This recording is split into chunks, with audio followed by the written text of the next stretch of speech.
Hello students, मैं SK Hussain. Welcome to Chemistry Garden by S.K. Welcome to Hussain, Chemistry sir. Garden. Welcome to by Chemistry S.K. Garden. Hussain Hussain sir. sir की Welcome class to chemistry Hussain chemistry sir. Garden में आपका स्वागत है। S.K. Hussain, sir.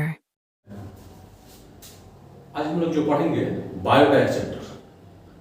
तो उसके पहले एक बात जान लीजिए कि अब तक में हमने जो बेसिक डाला था, तो कोई बेसिक था चैप्टर से रिलेटेड और कोई था पूरे साइंस का बेसिक। उसको देखिएगा तो आपको चैप्टर या पूरे साइंस के बारे में जानकारी होगी। आप वीडियो में पूरा 9th टू कंपटीशन तक है, सबको देखिए, पढ़िए, समझिए, दिक्कत हो कमेंट में पूछिए ताकि आपको भी और हमको भी उससे फायदा हो सके। अब जहाँ तक बात रही कि बेसिक वीडियो के बाद मैंने डाला था जो केमिस्ट्री का एक chapter carbon and its compound, उसमें 2 ही टॉपिक था, 2 ही पॉइंट था जो कि 9th 10th तक ही था, और उसके अलावा 6 टॉपिक है जो 9th टू कंपटीशन तक है। उस केमिस्ट्री के बाद अब हम बायो का एक टॉपिक पढ़ रहे हैं, इसके बाद फिजिक्स का पढ़ेंगे और इसी तरह से ये चलता रहेगा। सबको पढ़िए, चैनल को लाइक और सब्सक्राइब कीजिए ताकि आपको और हमको दोनों को फायदा होता रहे। तो देखिए, इसमें आप बेसिक देख लीजिएगा बायो का, पूरे साइंस में आपको फायदा होता चलेगा, पूरे साइंस का देखिएगा और चैप्टर का बेसिक देखिएगा जो आपको उस चैप्टर से रिलेटेड जानकारी हो, उसके बाद उसको लॉन्ग में आपको समझने में आसान हो।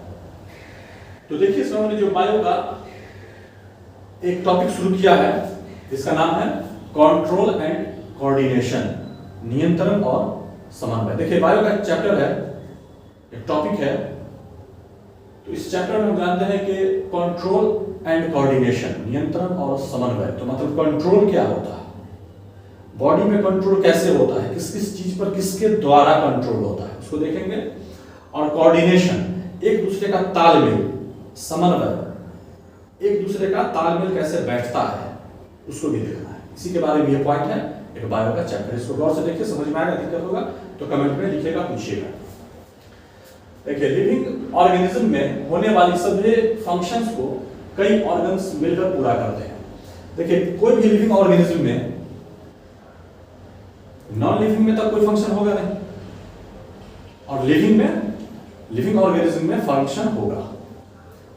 तो ये तो बहुत बेसिक बात है कि जो जानिएगा कि लिविंग क्या है, नॉन लिविंग क्या है। तो ये तो ऐसे ही समझ सकते हैं, जो लिविंग होगा उसमें रिप्रोडक्शन होगा, लिविंग रेस्पिरेशन, सांस लेगा, भोजन करेगा, चलेगा।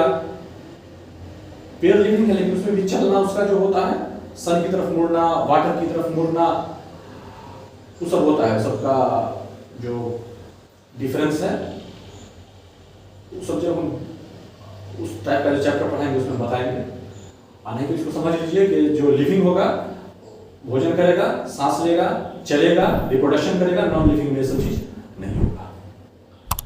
तो लिविंग और नॉन लिविंग आप आराम से जान सकते हैं, समझ सकते हैं। लेकिन एक वायरस ही एक ऐसा है जो अभी तक लिविंग और नॉन लिविंग के बीच में पड़ा हुआ है कि ये नॉन लिविंग है या लिविंग है, लेकिन उसका आधा कैरेक्टर होता है नॉन लिविंग वाला, आधा कैरेक्टर होता है लिविंग वाला। सिर्फ ये पाया गया है विषाणु में, वायरस में।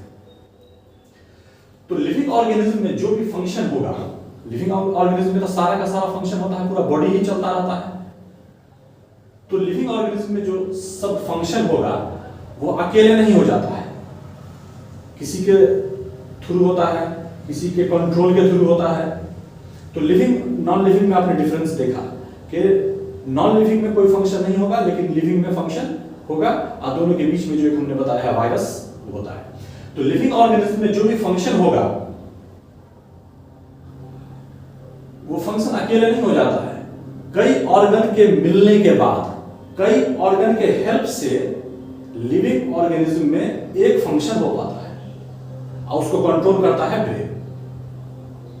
और सभी का तालमेल एक दूसरे से बना रहता है तब होता है।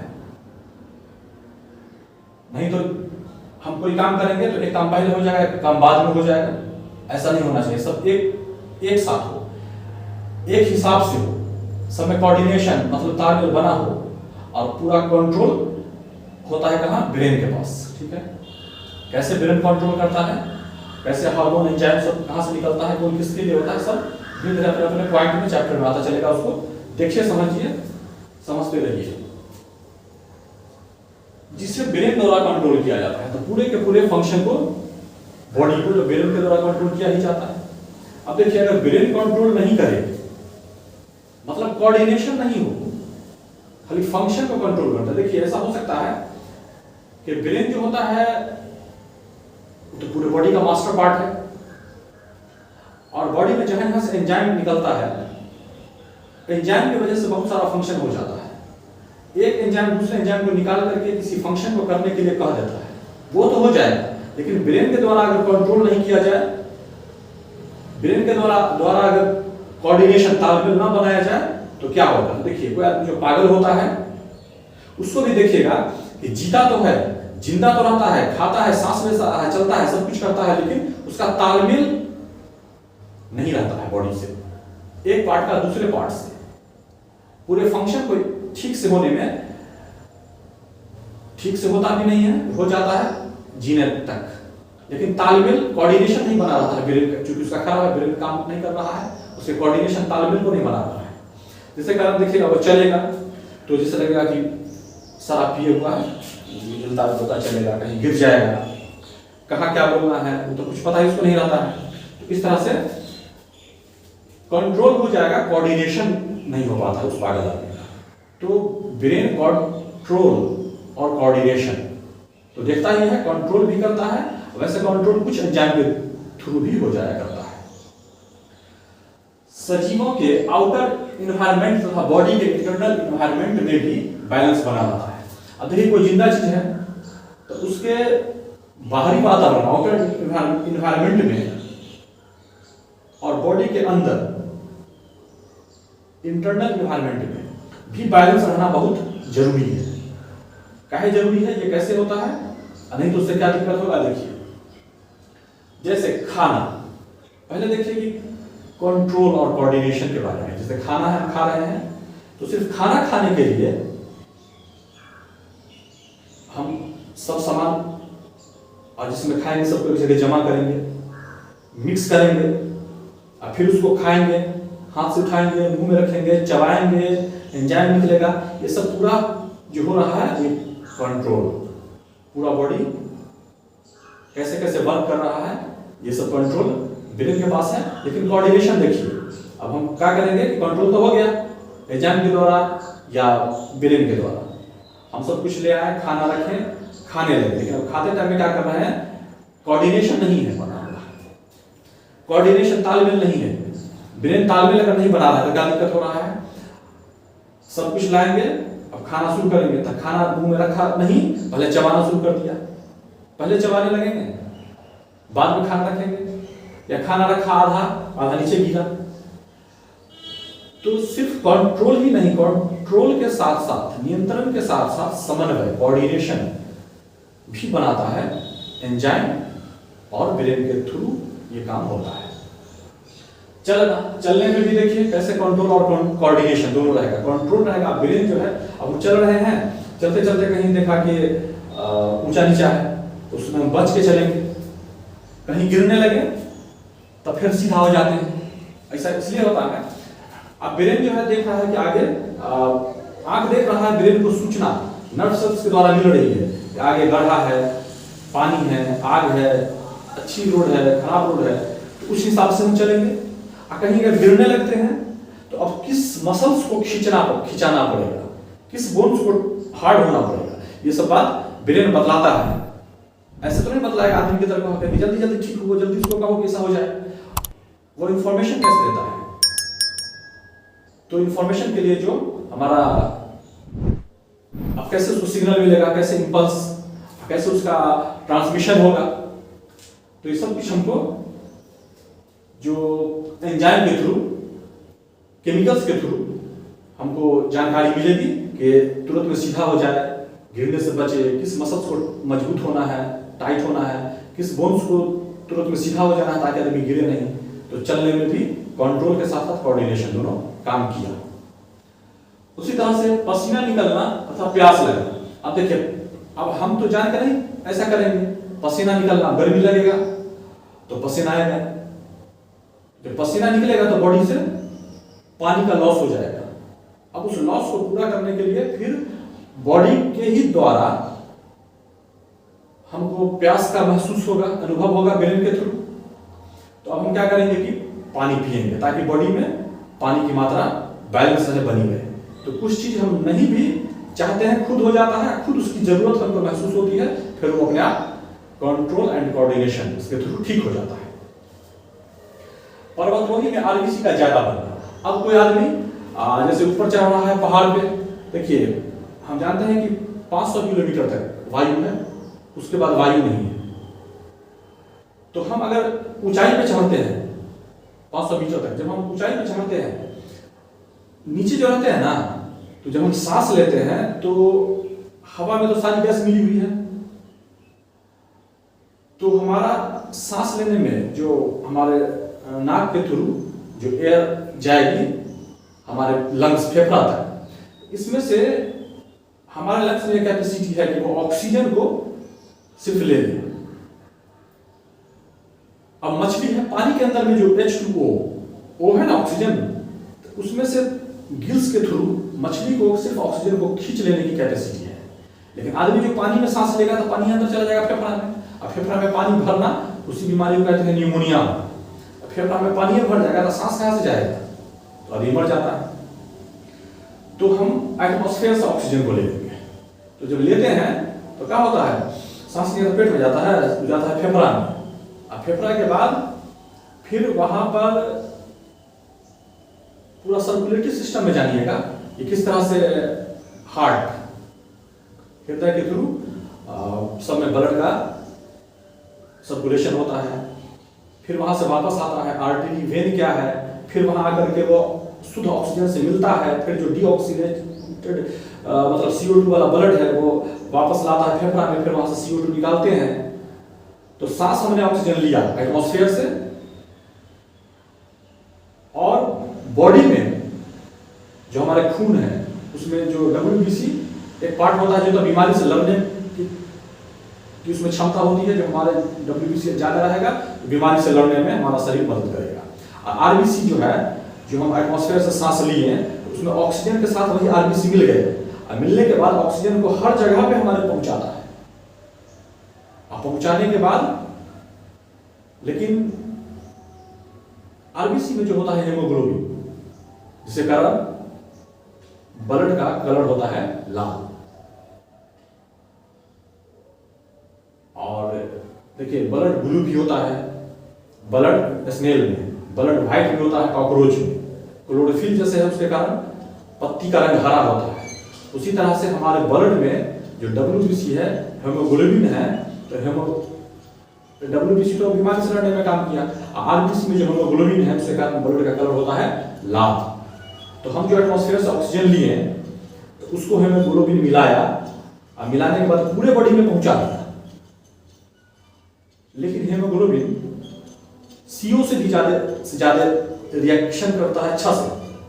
उस रिएक्शन करने की वजह से जब CO से हेमोग्लोबिन मिलकर के कार्बोक्सी हेमोग्लोबिन बना लेगा तो बचेगा नहीं, सब तो रिएक्शन कर लिया। तो कभी कभी जो आग जला करके रूम में बंद करके सो जाते हैं, और उससे जो CO gas, carbon monoxide gas निकलेगी, और वो जो हेमोग्लोबिन से मिल जाएगी तो बचेगा नहीं कोई, बहुत कम संख्या बचती है हेमोग्लोबिन की ऑक्सीजन को पूरे बॉडी में ले जाने के कारण, तो वो आदमी वहीं मर जाता है। तो हमारा जो हेमोग्लोबिन है, जब हमने सांस लिया तो ऑक्सीजन को पूरे बॉडी में पहुंचाया, और फिर वहां जो आर्टरी वेन क्या है जो बतला है कि सर्कुलेटरी सिस्टम में पढ़ेंगे, हार्ट में वापस आता है CO2 वाला ब्लड, फिर CO2 को हम सांस के थ्रू बाहर निकाल देते हैं। तो ये सिस्टम चलता रहता है। तो ये सब पढ़िएगा जहां पे जो जगह आएगा वहां पे। तो इसमें देखिए कि जब पर्वतारोही ऊपर हम चढ़ते हैं, जब ऊपर में हमको नहीं मिलेगा ऑक्सीजन, हवा सांस लेने के लिए नहीं मिलेगी, तो हमारा बॉडी तो पूरा ताकत लगाएगा ना किसी तरह से ऑक्सीजन को लिया जाए। ब्रेन क्या करेगा उस टाइम में, अब केमिकल ये बतलाएगा बॉडी को कि RBC ज्यादा से ज्यादा बना, ताकि हेमोग्लोबिन ज्यादा से ज्यादा रहे, और ज्यादा रहेगा तो थोड़ा भी ऑक्सीजन मिलेगा तो उसको ज्यादा से ज्यादा खींच करके पूरे बॉडी में पहुंचा सके। इस तरह से ब्रेन के इशारे पर, केमिकली उसके बताने पर हमारा बॉडी ऑक्सीजन ज़्यादा आरबीसी ज़्यादा बनाने की कोशिश करेगा। जो आदमी ऊपर रहता है उसको बॉडी में आरबीसी ज़्यादा पाया जाएगा और नीचे जो नॉर्मल होता है सो रहेगा। तो ये सब कंट्रोल और कोऑर्डिनेशन सब कुछ होता है डायरेक्ट या हम वैसा चाहेंगे, लेकिन ये सब का सब होता है ब्रेन के थ्रू। अब ब्रेन करवाता है हार्मोन के थ्रू। तो हार्मोन एंजाइम सब क्या है सबको देखते रहिए। मल्टी सेलुलर ऑर्गेनिज्म में कंट्रोल एंड कोऑर्डिनेशन दो टाइप से होता है। अब देखिए, एक होता है यूनिसेलुलर ऑर्गेनिज्म जिसमें एक ही सेल होता है, जैसे अमीबा है वो एक ही सेल का बना होता है। अब हमारे अंदर में ना है कि ब्रेन अलग है, आंख अलग है, देखने के लिए सोचने के लिए ब्रेन अलग है, चलने के लिए पैर अलग है, डाइजेशन के लिए पूरा सिस्टम अलग है, सर्कुलेटरी सिस्टम के लिए हार्ट है, एक्सक्रीटरी सिस्टम के लिए किडनी है, रेस्पिरेटरी सिस्टम के लिए लंग्स है। लेकिन हम लोग मल्टी सेलुलर है इसलिए बहुत तरह का ऑर्गन है, बहुत सारे सेल टिश्यू से मिलकर बना हुआ है। लेकिन जो यूनिसेलुलर होगा मतलब एक ही सेल का बना हुआ होगा, जैसे अमीबा, तो उसमें एक ही सेल होगा, तो एक ही सेल उसमें जितना फंक्शन होता है वो सबको कर देगा। तो एक सेल का नहीं, देखिए यहाँ पे देखना है ज्यादा सेल होगा। मल्टी सेलुलर ऑर्गेनिज्म में कंट्रोल और कोऑर्डिनेशन जो होता है वो दो टाइप से होता है। यूनिसेलुलर जो एक सेल वाले में होगा वो सब एक ही टाइप से होगा, और मल्टी सेलुलर में दो टाइप से होता है। एक होता है केमिकली, वही हार्मोन के थ्रू, एक होता है नर्वस, ब्रेन के थ्रू कंट्रोल। तो ये दो तरीके से होता है। तो पहला देखते हैं कि केमिकली कैसे होता है हार्मोन के थ्रू, फिर बाद में देखेंगे कि नर्वस के थ्रू ब्रेन क्या है, ब्रेन के बारे में भी पढ़ेंगे। देखिए, प्लांट्स और लोअर ऑर्गेनिज्म में यह केमिकली होता है। अब प्लांट में जो लोअर ऑर्गेनिज्म होगा या यूनिसेलुलर ऑर्गेनिज्म है, उस सब में तो एक ही सेल होता है, उस सब में तो ब्रेन होता नहीं है, या प्लांट में ब्रेन तो होता नहीं है। तो उसमें नर्वस के द्वारा नहीं, ब्रेन के द्वारा नहीं, बल्कि सिर्फ केमिकल के द्वारा ही कंट्रोल और कोऑर्डिनेशन होगा। केमिकली देखिए कैसे होगा, ये सेल्स द्वारा प्रोड्यूस हार्मोन के थ्रू होता है। केमिकली कैसे होता है, केमिकली जो है सो हमारा सेल कोशिका जो है वो हार्मोन उत्पन्न करेगा, प्रोड्यूस करेगा, उसी हार्मोन के थ्रू केमिकली कंट्रोल और कोऑर्डिनेशन होगा। अब देखिए, अब बात है कि सेल क्या होता है, ये बात तो फर्स्ट चैप्टर का ही था, लेकिन वैसे अभी शॉर्ट में जान लीजिए। ये पूरा रूम है, तो इस पूरा रूम का एक छोटा यूनिट क्या होगा, एक ईंटा, उसी एक ईंट से पूरा रूम तैयार हो गया। उसी तरह से किसी भी एनिमल, प्लांट जो बना हुआ है, तो उसका एक ईंट क्या होगा, एक ईंटा, एक सेल होगा, उसी से पूरा का पूरा बॉडी तैयार है, पूरा का पूरा प्लांट या एनिमल तैयार है। तो पूरा रहे, जितना रहे, बहुत लाखों करोड़ों में होता है, अरबों में होता है। और नहीं तो एक सेल का अमीबा जैसे है तो सेल उसी को कहते हैं कि पूरे, जिस तरह से मकान का एक ईंटा, उसी तरह से पूरे बॉडी का एक सेल, वही बात होती है। यूनिट हुआ सेल, लिविंग थिंग्स का। तो वही सेल जो है हार्मोन प्रोड्यूस करता है, और वही हार्मोन केमिकली जो है कंट्रोल और कोऑर्डिनेशन करता है लोअर ऑर्गेनिज्म में या प्लांट में। कहा कि उस समय ब्रेन नहीं पाया जाता है। प्लांट्स और एनिमल हार्मोन डिफरेंट होते हैं। देखिए, अब प्लांट का हार्मोन और एनिमल का हार्मोन दोनों अलग अलग होता है, और डिफरेंट फंक्शन के लिए डिफरेंट हार्मोन होते हैं। देखिए, हर एक अलग अलग काम को करने के लिए अलग अलग टाइप का हार्मोन निकलता है। एक ही हार्मोन नहीं है, एक ही हार्मोन है सारा काम वही करा देंगे। अलग अलग काम के लिए अलग अलग टाइप का हार्मोन होता है। इसका सिक्रीशन कम और खास जगह पर ही होता है, लेकिन हार्मोन है। जिस तरह से आदमी को भोजन में विटामिन ये सब कम चाहिए, उसी तरह से जो हार्मोन का सिक्रीशन हमारे बॉडी में होता है तो उन्हें ज्यादा होना चाहिए, बस बहुत कम होता है और खास जगह पे हार्मोन बनता है। अब देखिए, प्लांट में पहले जानते हैं कि प्लांट में हार्मोन के थ्रू किस तरह से कंट्रोल और कोऑर्डिनेशन होता है, तब फिर जानेंगे हम एनिमल में। क्योंकि एनिमल में जानने के बाद फिर ब्रेन के बारे में भी पढ़ेंगे साथ ही साथ, इसलिए बाद में पहले हम प्लांट का ही देखते हैं कि प्लांट में किस तरह से सेल से हार्मोन निकलता है, और प्लांट में किस तरह से कहाँ पे हार्मोन बनता है, और कौन कौन हार्मोन किस काम के लिए आता है। और प्लांट और लोअर एनिमल में तो ब्रेन नहीं है, तो तो किस तरह से इस हार्मोन के थ्रू कंट्रोल और कोऑर्डिनेशन का काम किया जाता है, इसको गौर से देखिए। प्लांट में इसे फाइटो हार्मोन कहते हैं। देखिए प्लांट के हार्मोन को हम फाइटो हार्मोन कहते हैं। और हार्मोन जो होता है वह ऑर्गेनिक कंपाउंड होता है, इनऑर्गेनिक कंपाउंड नहीं होता है। हार्मोन होता है ऑर्गेनिक कंपाउंड। ऑर्गेनिक इनऑर्गेनिक क्या है, ये केमिस्ट्री के वीडियो में देखा होगा। देखिए प्लांट में एक हार्मोन निकलता है जिसका नाम होता है ऑक्सिन। ये जो प्लांट में निकलता है किस काम के लिए निकलता है, इससे कैसे कंट्रोल और कोऑर्डिनेशन होता है, इसको गौर से देखिए। इसके द्वारा प्लांट में सेल डिवीजन तथा इलॉन्गेशन होता है। देखिए ऑक्सिन हार्मोन जो प्लांट में निकलता है, तो ऑक्सिन हार्मोन के द्वारा प्लांट में सेल डिवीजन होता है। सेल जो है बढ़ेगा। सेल हमारे बॉडी में डिवीजन होता रहता है, बढ़ता रहता है। कैसे होता है इस सेल डिवीजन में जानिएगा, सेल साइकोलॉजी में। अब हमारे कहीं पर कट जाए, यहां पर का हम काट करके मसल हटा देते हैं तो फिर बाद में हो जाएगा, कहे सेल डिवीजन कर लेगा। या पेट में जो बच्चा बनता रहता है एक स्पर्म और एक ओवम सेल से, तो बनते बनते वो 9 महीने में पूरा एक बहुत बड़ा बच्चा बन जाता है। तो कैसे बना, सेल डिवीजन हुआ तब ना, सेल डिवाइड किया तो डिवीजन होता गया, अब बन गया। लेकिन अब है कि वहां 9 महीने में जितना बड़ा बच्चा बन जाता है उतना हम काट के हटा दें तो बनेगा, 9 महीना में नहीं बनेगा। तो सेल डिवीजन भी इसलिए वहां पढ़िएगा कि होगा माइटोसिस मियोसिस सब क्या होता है, सब एक में 4 बनता है एक सेल से, एक में एक सेल से 2 ही बनता है, तो सब उसी में सेल डिवीजन में पढ़िएगा। तो ऑक्सिन के द्वारा जो प्लांट में हार्मोन निकलता है ऑक्सिन, उस ऑक्सिन के द्वारा प्लांट में सेल डिवीजन भी होता है और सेल बड़ा भी होता है। जैसे IAA-NAA ये सब ऑक्सिन का नाम है, टाइप है। ये सीडलेस फ्रूट प्रोडक्शन में भी हेल्पफुल होते हैं। देखिए ऑक्सिन के जरिए हम चाहेंगे कि सीडलेस, बिना सीड का जो फल बन जाए तो वो भी बनाने में काम आता है ऑक्सिन। जैसे तरबूज को बनाया जाने लगा है सीडलेस, उसमें सीड नहीं होता, खाने में दिक्कत नहीं होगा, अच्छा लगेगा, तो उस तरह का भी फल बनाने में ऑक्सिन का काम आता है। ये पत्ती को झड़ने, देखिए ऑक्सिन जो है पत्ती जो पेड़ में से झड़ जाए, कुछ पेड़ में पत्ती झड़ने लगता है, सूख जाए, उसको बचाने के लिए भी काम आता है। फलों को बचाए रहना है, ऐसा नहीं कि फल गिर जाए, उसको भी बचाने में ऑक्सिन का इस्तेमाल होता है।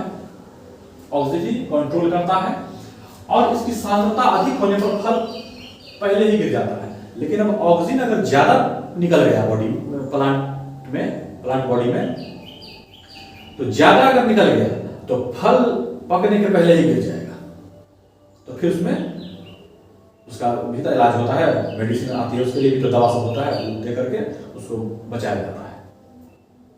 ये वीड्स को भी नष्ट कर सकता है। देखिए खेती में जो खरपतवार उगाते हैं वीड्स, उसको भी नष्ट करने के लिए ऑक्सीजन का इस्तेमाल हो सकता है। अब देखिए प्लांट से एक दूसरा हार्मोन निकलता है जिसका नाम है जिबेरेलिन्स। इसका क्या काम है, ये कहां से निकलता है और पेड़ में, प्लांट में ये किस तरह से कंट्रोल और कोऑर्डिनेशन का काम करता है, इसका क्या काम है, इसको देखिए। ये भी ग्रोथ में हेल्प करता है। जिबेरेलिन्स भी जो है, जो प्लांट से निकलता है हार्मोन, ये भी प्लांट के ग्रोथ में ये भी मदद करता है। ये भी सीडलेस फ्रूट के लिए यूजफुल है। ये भी सीडलेस फ्रूट बनाने में मदद करता है और इसके यूज से फलों का साइज बढ़ जाता है। अब देखिए साइज फल का बढ़ाना है, छोटा साइज होना है, फल का साइज बढ़ाना है, तो उसके लिए हम जो हार्मोन का इस्तेमाल करेंगे उसको हम कहेंगे जिबेरेलिन्स। ये सब पेड़ में निकलता है, घटता है तो अलग से डालते हैं। ये एंजाइम को एक्टिव करता है। ये जो हार्मोन है जिबेरेलिन्स, ये एंजाइम को एक्टिव कर देता है ताकि जो काम है एंजाइम का सब अपना काम करे, और इस जिबेरेलिन्स से बियर जो शराब होता है वो भी तैयार किया जाता है। देखिए बॉडी में बहुत कुछ अपने आप बना लिया जाता है। जिस तरह से हमारे बॉडी में अगर शुगर का लेवल ज्यादा बनने लगेगा तो इंसुलिन निकलना शुरू हो जाता है, लेकिन अगर नहीं उतना जरूरत भर निकल पाएगा तो अलग से इंसुलिन का इंजेक्शन कर लेते हैं। तो बॉडी में जितना है ज्यादा निकल जाए तो भी नुकसान, कम निकला तो हम बाहर से लेते हैं, ज्यादा निकला तो उसका भी ट्रीटमेंट हम कराते हैं। ठीक है। अब पेट से निकलने वाला जो तीसरा हार्मोन है उसको कहते हैं काइनिन्स। इसका क्या काम है, ये कहां से निकलता है, किस तरह से कंट्रोल और कोऑर्डिनेशन करता है, इसको गौर से देखिए। ये भी ग्रोथ हार्मोन है, देखिए ये भी बढ़ने में मदद करता है तथा एक साइटोकाइनिन्स में भी सहायक होता है। देखिए अब जो साइटोकाइनिन्स क्या होता है, सेल में जो लिक्विड होता है, एक न्यूक्लियस होता है न्यूक्लियोप्लाज्म, एक सेल में होता है साइटोप्लाज्म जिसमें सेल ऑर्गेनेल्स सब रहता है। तो उसका भी डिवीजन जब होता है, सेल डिवीजन, उसका भी डिवीजन होगा, तो उसमें ये जो प्लांट से निकला हुआ हार्मोन है काइनिन्स, ये ग्रोथ भी करता है और प्लांट का जब सेल डिवीजन होने लगता है साइटोकाइनिन्स मतलब कि सेल में जो लिक्विड है उसके साथ साथ पूरे सेल के डिवीजन में भी सहायक होता है। यह आरएनए एवं प्रोटीन बनाने में भी सहायक है। अब काइनिन्स जो है आरएनए बनाने में और प्रोटीन बनाने में भी सहायता करता है प्लांट में। देखिए प्रोटीन को कहा गया है मेनली बॉडी बिल्डिंग, सुने होइएगा, प्रोटीन लेने से बॉडी बनता है। अगर हम नहीं खाते हैं तो हमको जो भोजन फिर मिलता है, या देखा होगा बैल या ऊंट के ऊपर में जो हम्प होता है उसमें किस तरह से फैट के रूप में फूड जमा हो जाता है जब उसको जरूरत पड़ती है। तो जिस तरह से आदमी को प्रोटीन से, उसको फैट से भोजन मिलता रहता है, लेकिन एक वक्त आता है जब वहां का भी खत्म हो जाता है तो कहां से मिलेगा, तो मर जाएगा। और आरएनए जो है, डीएनए आरएनए, ये सब खानदानी कैरेक्टर की बात है, जो सब सेल में मिलेगा। आरएनए डीएनए सब क्या है वहां पर पढ़िएगा। अब प्लांट से जो अगला हार्मोन है निकलता है वो है कैलिन्स। ये कहां से निकलता है, इसका क्या काम है, इससे कैसे कंट्रोल और कोऑर्डिनेशन होता है प्लांट में, इसको देखिए। ये भी ग्रोथ का काम और कंट्रोल, देखिए ये भी ग्रोथ और कंट्रोल तो करेगा ही करेगा, ठीक है। लेकिन ये जो है कैलिन्स हार्मोन, ये 3 प्रकार के होते हैं। कहां से निकलता है, कैसे कंट्रोल और कोऑर्डिनेशन करता है पेट में, लेकिन ये 3 प्रकार का है। इसको देखिए कौन कौन है। कैलिन्स तो ग्रोथ और कंट्रोल किया, लेकिन ये 3 प्रकार का जो है, इसका तीनों टाइप क्या क्या काम करता है उसको देखिए। पहला है राइजोकैलाइन, ये लीफ से निकलता है, ये लीफ में निकलता है और जड़ जो है उसके ग्रोथ को कंट्रोल करता है। फाइलोकैलाइन, ये कोटिलेडोन्स, समझिए सीड बीज में बनता है और पत्ती लीफ के ग्रोथ को कंट्रोल करता है। और काउलोकैलाइन, ये जड़ में, रूट में बनता है और ग्रोथ में हेल्पफुल है, ग्रोथ में मदद करता है। अब अगला हार्मोन जो प्लांट से निकलता है वो है फ्लोरीजेंस। ये क्या है, कहां से कैसे निकलता है और किस तरह से पेड़ प्लांट में कंट्रोल और कोऑर्डिनेशन करता है, इसको भी देखिए। ये जो है फ्लोरीजेंस, ये लीफ में, पत्ती में बनता है और मेन जो फूल को खिलना है, फूल खिलाने में सहायक है कौन, फ्लोरीजेंस। अगर फ्लोरीजेंस नहीं है तो फूल नहीं खिलेगा, छोटा रह जाएगा, और फूल नहीं खिलेगा तो फल कहां से बनेगा। तो फूल खिलाने में फ्लोरीजेंस हार्मोन जो, तो चलिए अब है अगला एफ, छठा है ट्राउटोमैटिन। ये किस तरह का हार्मोन है जो प्लांट में निकलता है, कहां से निकलता है, इसका क्या काम है, इससे क्या फायदा नुकसान है, इसको गौर से देखिए। ये डाइकार्बोक्सिलिक एसिड होता है। ट्राउटोमैटिन जो है, ट्राउटोमैटिन जो है ये डाइकार्बोक्सिलिक एसिड होता है। डाइकार्बोक्सिलिक एसिड क्या है, केमिस्ट्री में जानिएगा। इसका निर्माण इंज्योर्ड सेल्स में होता है।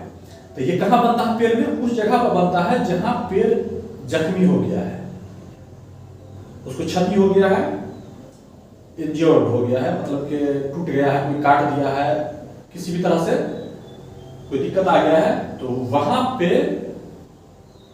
ट्राउटोमैटिन जो डाइकार्बोक्सिलिक एसिड है हार्मोन वहां पे निकलता है पेड़ से। वाम के निकट सेल डिवीजन होकर जख्म को भर देता है, और निकला और उसके चारों तरफ जो अच्छा सेल है उस सेल डिवीजन किया, और जब सेल डिवीजन होगा तो सेल बढ़ेगा तो ये जख्म भर जाता है। तो मतलब फिर जहां पर क्षति होता है, टूटता है, काट देता है, कोई नुकसान होता है, वहां पे ट्राउटोमैटिन हार्मोन जो डाइकार्बोक्सिलिक एसिड है वो प्लांट से निकलता है, तो ये पेड़ को उस क्षति से, टूटने कटने से बचाता है, उसको ठीक कर देता है आसपास का सेल डिवीजन होकर के। और लास्ट 7वां है ABA। ये देखते हैं कि किस तरह का हार्मोन है जो प्लांट से निकलता है, कहाँ से निकलता है, इसका क्या काम है, इससे क्या फायदा नुकसान, इसको भी गौर से देखिए। ये लास्ट है, इसको हम एब्सिसिक एसिड भी कहते हैं। और इसका काम यह है कि पेड़ में जो पत्ती होता है उसमें छिद्र होता है, इसको स्टोमाटा कहते हैं, और वो गार्ड सेल से ढका हुआ रहता है। और जो एक्स्ट्रा जो वेस्ट होता है, एक्सक्रीटिव समझिए, जो एक्स्ट्रा वेस्ट बचता है उसी होकर के बाहर निकाल दिया जाता है।